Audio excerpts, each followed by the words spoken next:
এই ক্যাঙ্গারুগুলো হঠাৎ হিংস্র গন্ডার আওয়াজ পেয়ে একে অপরের পকেটের ভিতর লুকিয়ে পড়ে। শাহিন নটির ফুলাকে ধরে ফেল।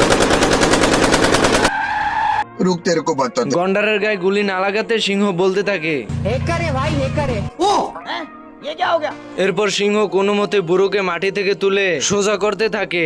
स्वागत तो करो हमारा। বলদ সিংহ তো গন্ডারকে দেখে পালিয়ে যায়। এইদিকে বুড়ো সাহস দেখিয়ে গন্ডারের সাথে ফাইট করতে থাকে। বুড়ো তো গন্ডারের লেজ বেঁধে রেখে দেয় এন্ড সামনে এসে গন্ডারকে বলতে থাকে, জিম করি বাবা, জিম করি। হ্যাঁ এইদিকে সাপ বুড়োকে দেখে একটি বাঁশি নিয়ে বাজাতে থাকে। এই অবস্থা দেখে বুড়ো একটি গুলি মারে, কিন্তু গুলিটো নাচতে নাচতে গিয়ে সাপের গায়ে লাগে। कैसा लगा मेरा मजाक? এই বৃদ্ধ লোকটি হাতির পিঠে চড়ে জঙ্গলে আসে শিকার করার জন্য।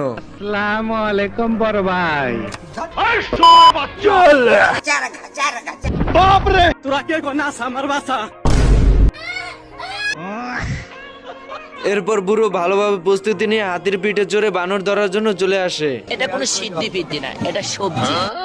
গাইস, এমালে যেভাবে গুলি করা শুরু করছে তাতে বানর শিকার হবে না, নিজেই শিকার হয়ে বসে থাকবে। বলিস কি? এইদিকে বানর বুড়োকে বোকা বানানোর জন্য ঘোড়াকে কাঁধে করে নিয়ে এসে টেলিফোন ঘরে রেখে চলে যায়। বুড়ো তো ঘোড়াদের খোঁজ করতে টেলিফোন ঘরে ঢুকে যায়। এই সুযোগে বানর বোম নিয়ে এসে এ কি, এ তো দেখছে বানরের বুদ্ধিতে বানরেই ফেসে গেল। এরপর বুড়ো বানরকে ধরে পশু বিক্রেতাদের কাছে সেল করার জন্য নিয়ে যায়। আরে এ তো দেখছে বুড়োকেই সেল করে দিয়ে বানর টাকা নিয়ে চলে আসে। भाई साहब इसको बोलते हैं हैकिंग। ना बेटा, बोलो बेटा।